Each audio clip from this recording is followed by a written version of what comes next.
Sobrang nakakakilig talaga sina Judy Ann Santos at Ryan Agoncillo. Sa simpleng lambingan nila sa kanilang restaurant, kitang-kita ang tunay na pagmamahalan at respeto sa isa't isa. Habang abala sila sa pag-asikaso ng kanilang negosyo, hindi nawawala ang maliliit na kilos ng pagmamahal, mga titig na puno ng pag-aaruga, mga halakhakan na tila musika sa paligid.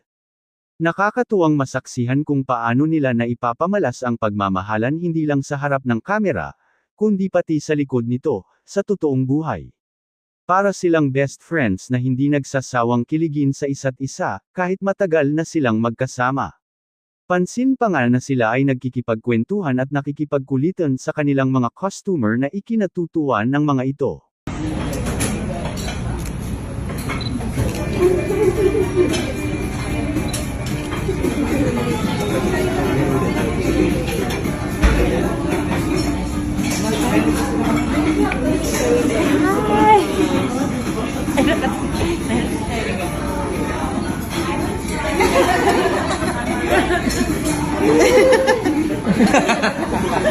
Good night, guys. Enjoy.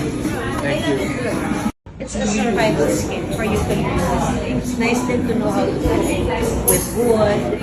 If you don't have the electricity, you don't have the gas. You have to know the alternative, how to be able to make something out of fire. So, happy na whenever we go